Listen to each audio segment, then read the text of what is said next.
আমার তো জীবন তছনছ হয়ে গেছে, আমার শেষ জীবনের পুঁজি তছনছ হয়ে গেছে। আমি এখন সুইসাইড করব না, অন্য কোনো কাজ আমি করতে পারবো না, আমি অন্য কিছু করে খাবো, যে সে ক্ষমতা আমার নেই। আবার নতুন করে আজ 20 বছর ধরে যে সংগ্রামে চলে চলে আমার নিজের রুজির একটা জায়গা করেছিলাম, সেই জায়গাটা আমি আর নতুন করে করতে পারবো না।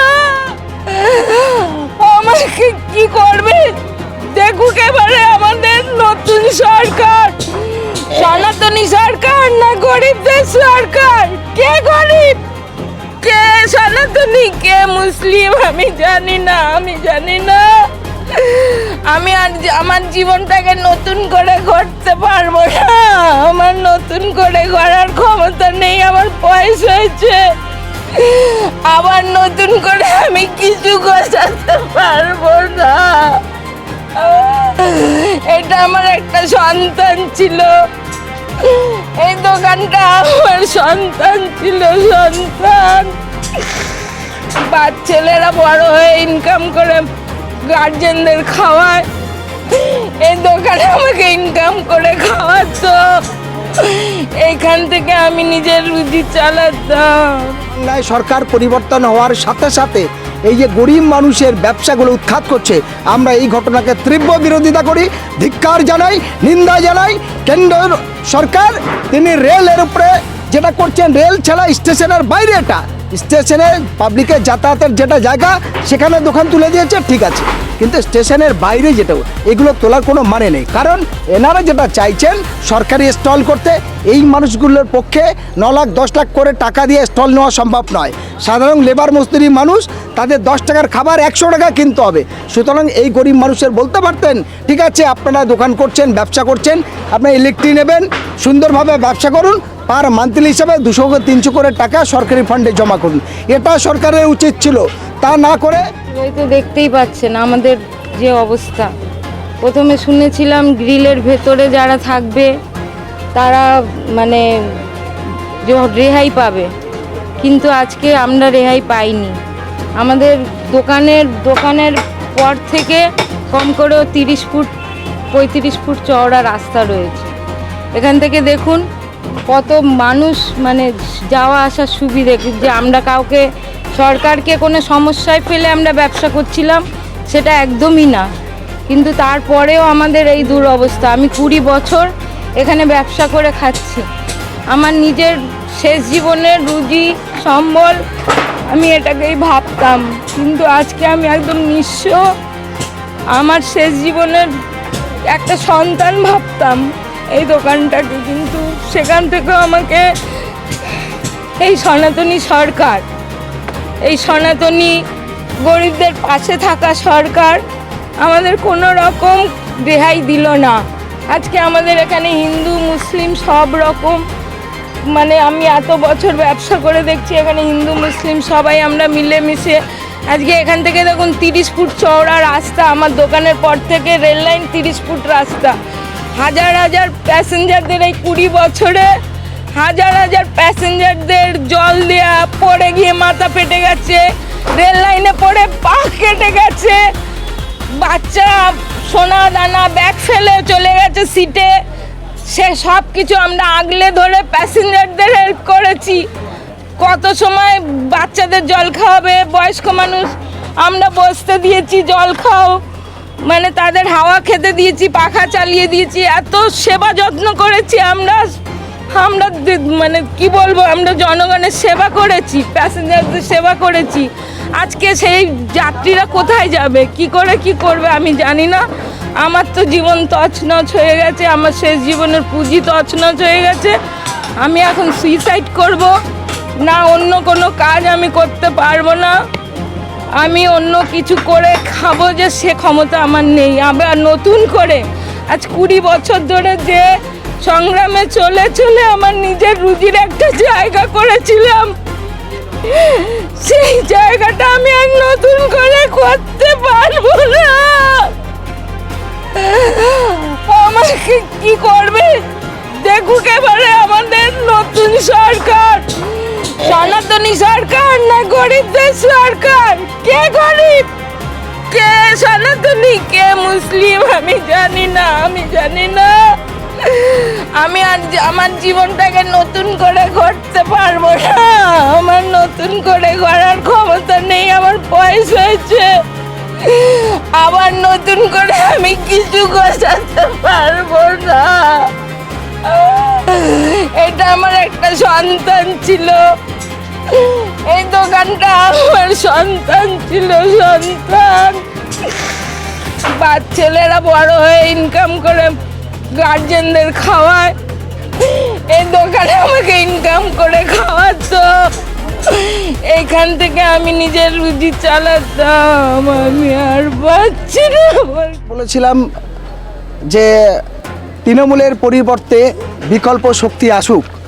মানুষ ভেবেছিল যারা কোটি কোটি টাকা চুরি করেছে তারা বেহাল তবিয়াতের এসি বড় রুম বাড়ি করে তারা ঠান্ডা ঘরে রয়েছে। যারা কোটি টাকা চুরি করেছে তাদের কিছু হয়নি। আর যার নিরীহ মানুষ ভোরবেলা 2টোর সময় উঠে মাথার ঘাম পায়ে ফেলে আগুন পুড়িয়ে হাত পুড়িয়ে 10 টাকার খাবার 20 টাকার খাবার সাধারণ লেবার মজদুরের হাতে তুলে দেয়, তারও পরিবার চলে, এদেরও চলে। তাদেরকে না বলে, তাদের বিকল্প কর্মস্থানের জায়গা না করে ডবল ইঞ্জিনের সরকার আসার পরেও এভাবে গরিব মানুষের পুরসভা উৎখাত করবে, এটা তো পরিকল্পনার বাইরে। আমরা জানি মন্দিরে মসজিদে গির্জায় একটা শ্রেণীর মানুষ, ক্ষুধার্ত মানুষ বসে থাকে, তাদের কেউ ভিখারি বলে, কেউ ফকির বলে। আমি সেটা মনে করি না। আমি মনে করি তারা ক্ষুধার্ত মানুষ, খাবারের জ্বালায় অন্যের জন্য তারা বসে আছে, তারা চুরি ডাকাতি নয়। আমাকে একটু সাহায্য করো। এই মানুষগুলো কারোর কাছে হাত পাতেনি, নিজের ঘাম মাথার ঘাম পায়ে ফেলে জীবনের সঙ্গে লড়াই সংগ্রাম করে একটু অন্ন জোগাড়ের জন্য আশা করেছিল। সরকার, কেন্দ্রীয় সরকার, রাজ্য সরকার এই মানুষদের কর্মস্থানের ব্যবস্থা করতে পারেনি। আজকে বাংলায় সরকার পরিবর্তন হওয়ার সাথে সাথে এই সরকার বলেছিল সবকা সাথ সবকা বিকাশ, যে সরকার বলেছিল কালা ধন আয়েগা, যে সরকার বলেছিল হার আদমিকে অ্যাকাউন্ট মে 15 লাখ যায়গা, সেই সরকার আজকে বেকার আবার তৈরি করলো, কয়েক কোটি বেকার তৈরি হবে। সুতরাং এই জায়গা দাঁড়িয়ে আপনাদের সোশ্যাল মিডিয়ার মাধ্যমে আমি আবেদন করব পশ্চিমবঙ্গ সরকার, রাজ্যপাল এবং কেন্দ্রীয় সরকার অবিলম্বে রেলের যে সমস্ত দিন মজদুরি গরিব মানুষ তাদের কর্মস্থানের জন্য নূতন করে এই যে যতগুলো বুলডোজার দিয়ে জোরপূর্বে ভাঙা হয়েছে, পুনরায় এদের যাতে সুন্দর করে স্টলভাবে থেকে ব্যবসা করে জীবনযাপন করতে পারে। এখানে ধরুন 5000 দোকান আছে, এই 5000 ইন্টুতে এক এক পরিবারে আরও 5 জন 7 জন 10 জন করে ছেলে মেয়ে বউ বাচ্চা স্ত্রী মা বাবা অসুস্থ সবাই আছে এবং স্কুল পড়ুয়া ছাত্রছাত্রীরা আছে। তাদের ভবিষ্যৎ কী হবে, তাদের চিকিৎসার অবস্থা কী হবে, কে নেবে তাদের দায়িত্ব? সরকার কি ঘোষণা করেছে? কেন করেনি? তাই আমি হোসেন গাজী একজন মানবাধিকার কর্মী হিসাবে বিবেকের তাড়ছে আজ দৌড়ে এসেছি মল্লিকপুরে। আমি আমার ভিডিওর মাধ্যমে কেন্দ্র সরকার, রাজ্য সরকারকে আবেদন করব অবিলম্বের ব্যবস্থা করুন। যদি না করে আমি বাংলার প্রত্যেকটা সুবুদ্ধি সম্পন্ন মানুষের বিভিন্ন দল মত নির্বিশেষে সকল সুবুদ্ধি সম্পন্ন মানুষের কাছে আবেদন করব, আসুন, আমার দেশ স্বাধীন হয়েছিল 1947 সালে ইংরেজ ব্রিটিশের বিরুদ্ধে লড়াই করে সংগ্রাম করে। আবার মনে করব নূতন করে আমার দেশ স্বাধীনতার স্বার্থে, অর্থাৎ আমরা হিন্দু মুসলমান দলিত আদিবাসী সর্বস্তরের মানুষের মিলন তিথি গড়ার জন্য আবার একবার স্বাধীনতার ডাক দিয়েছি। আসুন একসঙ্গে সবাই মিলে কাঁধে কাঁধ মিলে এই গরিব মানুষকে রক্ষা করি, সবাই সুন্দর সম্প্রীতির সঙ্গে মাথা উঁচু করে দাঁড়াতে পারি, সেই ব্যবস্থার জন্য আবেদন রাখছি আপনাদের বল।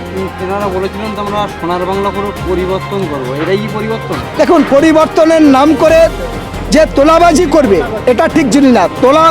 পরিবর্তনের নাম করে গুন্ডারাজ চালাচ্ছে, এটা আমার মনে হলো যে হকারকে উচ্ছেদ করা, অটোওয়ালাকে আটকানো, হকারের নাম করে স্টেশনের বাইরে যারা সাইড থেকে ব্যবসা করে জীবনযাপন করছে, যেখানে সস্তায় লোক 5 টাকায় চা খায়, যেখানে সস্তায় লোক 5 টাকার ঘুগনি খায়, 10 টাকার মশলা মুড়ি খেয়ে বাঁচে, সেখানে স্টলে গিয়ে 100 টাকার খাবার কিনতে হবে।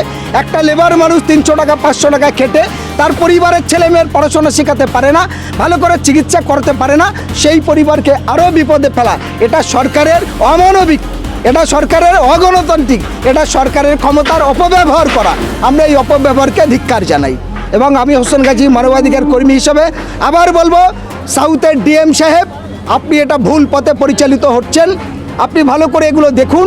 এতগুলো মানুষের কর্মস্থানের জন্য আপনি বিবেকবান মানুষ, শিক্ষিত মানুষ এবং মাননীয় রেলমন্ত্রী, মাননীয় কেন্দ্র এবং রাজ্য সরকারের সমস্ত প্রশাসনিক ডিপার্টমেন্ট আপনারা এই গরিব মানুষের বিকল্প কর্মস্থানের জায়গা সঠিক ভাবুন, না হলে ভগবান আল্লাহ ঈশ্বর গড আপনাদেরকেও মাফ করবে না। কারণ আবারও বলছি, মন্দির মসজিদ গির্জায় বসে থাকে এক শ্রেণীর ক্ষুধার্ত মানুষ, তাকে আমরা পয়সা দিই, খাবার দিই, কাপড় দিই, কারণ দান করার জন্য, তাদের খাবারের জন্য।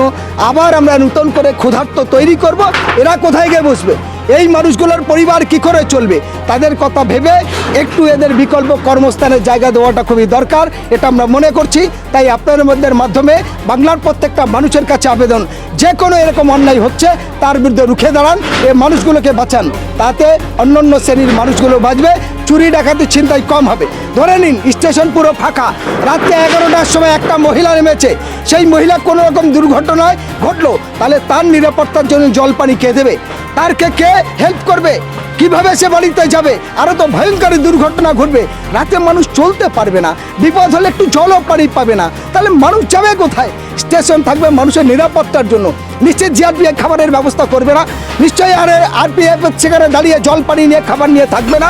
যদি তাই থাকে তাহলে করুক, সেগুলো তো করবে না। তাহলে এই গরিব মানুষগুলোর পেটে লাথি কেন মারবে এবং অন্য মানুষের নিরাপত্তার জায়গা কেন করবে? ফলে এটাকে আমরা ঠিকভাবে মনে করছি না। এই আবেদন রাখছি রাজ্যের সমস্ত মানুষ ঐক্যবদ্ধভাবে অসহায় মানুষের পাশে দাঁড়িয়ে সঠিক রোজগারের জায়গাটা দেখুন।